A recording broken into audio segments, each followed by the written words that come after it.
Coach, I know your approach is the next game is the most important, but I'm trying to have a little bigger context here. The next three opponents, or really two opponents, and they're pretty close to you in the standings. Does it take on extra significance? Well, anything this year takes on a little bit extra significance, where we are in the race.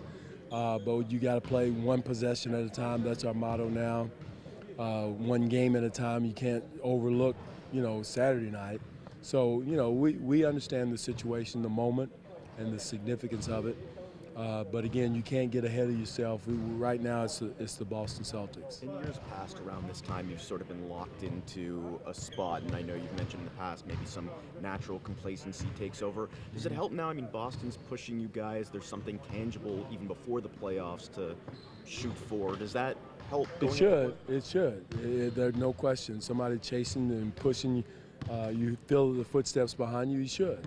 And again, I think it will help us going into the playoffs, that mentality, keeping that edge, because I thought, like you said, the last couple of years, we lost it a little bit. But even without that, we should, be looking at the big picture and looking at something that's very important, which are the playoffs. I think Boston's been so successful in close games and also kind of controlling the tempo of games a little better than a lot of teams seem to. I think a lot of it was slowing it down. I think they do it with their offense. They slow it down with their offense. They haven't gotten into the up and down game as much, or the analytical game, so to speak. And I think that's one of the reasons they do it with their offense. They play good defense, and a lot of it is control with their offense, which is, it fits their personnel. And to answer your first part of your question, shot making, it makes up for a lot of sins. I keep hearing about how some of their guys messed up on plays and missed assignments, but still the shot goes in and it works. So shot making makes up for a lot of mistakes and a lot of sins, and I think they're doing a great job of it right now, is making shots. A couple of point guards, Kidd and Nash, are going in the Hall of Fame with this league today. You coach one and coach against the other. What's their impact on the game? Well, I love Jason. Jason was a huge part of what we did. He was a coach on the floor for us in Dallas. I never forget talking to him before every game about what we should do in defensive coverages and assignments and how we should play things. And he was a savant when it came to those situations. His impact on the game, it was making the point guard position cool. He was assist first guy. He made himself into a three-point shooter, into one of the all-time great three-point shooters. So at his size, he was a big man for a point guard. So I thought he revolutionized the game from that standpoint. And what can you say about Steve? He's, other than Pistol Pete, he had a handle on the ball. His only other man I know that I've seen play was Maravich, that had the command of the ball like Steve did and knew where everybody was on the floor. So two of the, I think, will go down in history as two all-time great point guards that's ever played in our league. What was your reaction, if you remember, that first year when Steve was in Phoenix and they tried to do what almost everyone is doing now, but did it catch you off guard? Was it fun to watch? It was fun to watch, but people forget Kevin Johnson had been the similar type point guard with the speed and the ball handling and pick and rolls for Phoenix, and Steve just kind of came and fit in like a glove. And, you look at Steve, you're probably surprised at the scrawny little white guy coming off there in the pick and roll and playing without fear, shooting the ball, handling the ball, passing the ball, making plays. And again, you had seen Steve in Dallas, but still didn't have the approach that they had in Phoenix, which fit him. And again, it was a fit for who Steve was in his game. And he revolutionized the game in that style of play. And Jason was more of a half-court, old-school point guard, and I still laugh when we post up Jason down in the low post and everybody go crazy. Oh, we got a double team. And that's all he wanted, was you to come and double team, because he's going to pick you apart on the weak side. I don't know if he ever scored a post move on a post move yet. So, again, he made the zone work because he was so smart. And it's just so many things he brings to your team with his style of play and his size. And same with Steve, that it's more than deserving that those two are going in the Hall of Fame together. You see point guards now, they'll keep the dribble alive through the paint. Like, they'll attack the paint not to score but to create, and Steve, again, in my mind, one of the first guys to make that a real habit of his game. Well, Doug remembers this. Bob Cousy probably was the first one.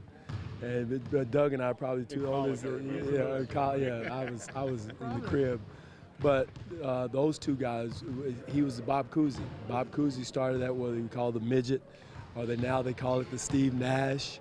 And but Steve took it to another level with the lobs to Stoudemire, or to Sean Marion. And I told Sean all the time he owed Steve a lot of money because Steve made his career, made his job easy by making the passes right on time, on target. But, he made a lot of guys very good players. Why does that screw up a defense so much when a point guard is probing in there not to score, but he might score, but... Well, you change sides of the floor. You change from strong to weak side of the floor in an inverted way. You invert the court by going that way. Usually you're going over the top.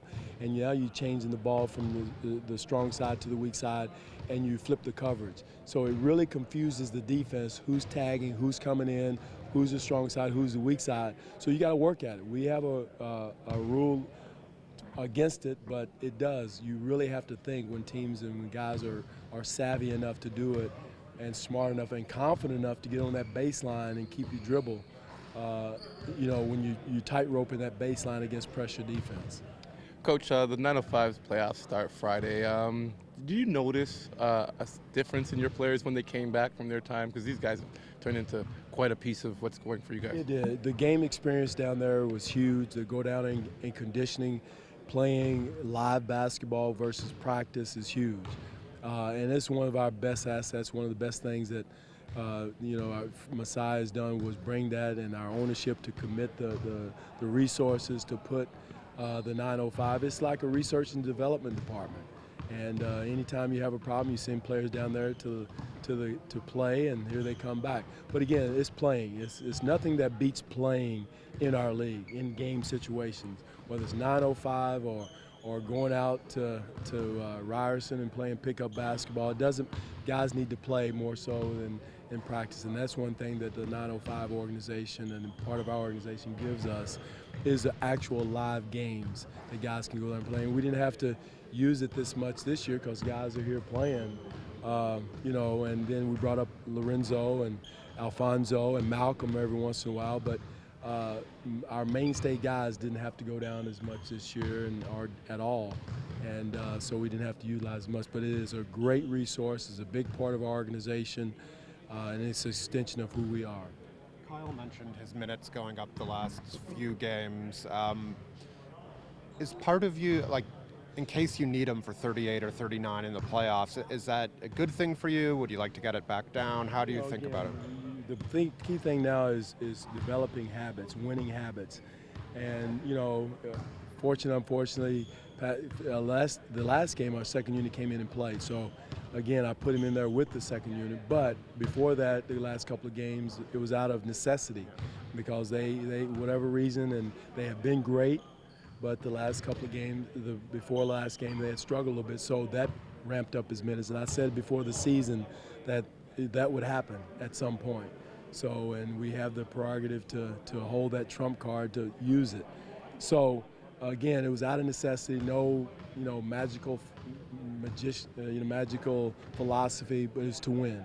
And Kyle gave us the best chance in that situation. And you don't want to do it, but again, right now we're in a position we're fighting for home court advantage throughout the playoffs.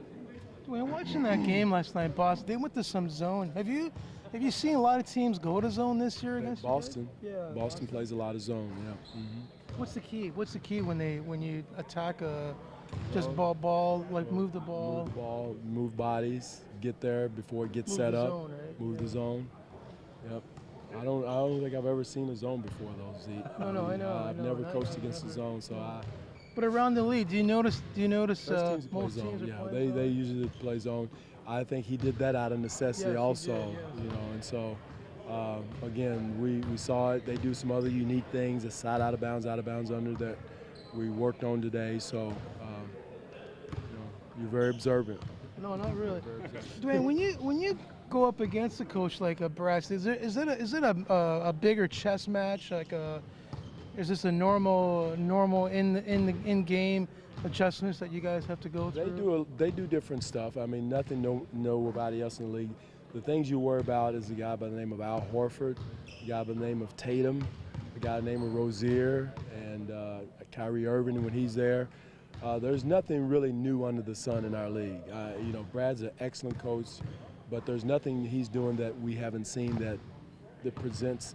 The key is now going out there and stopping those names, and that's the biggest part. And he does a great job of putting them in position where they do things. But you know, again, their style of play, they slow it down. It helps their defense. It helps their defense get set. It helps their offense, you know, kind of a little bit more slower and methodical. And they'll pick their spots to run too after turnover. So we got to take care of the ball. But for the most part, you know, they won a game like they had last night against Utah, 90 to 90 type game. And for us, we want to, you know, get it a little bit higher than that. We want to play a little bit faster. So a different style, I think that's the biggest difference. And you still have other teams. Utah is another similar team that plays the same way.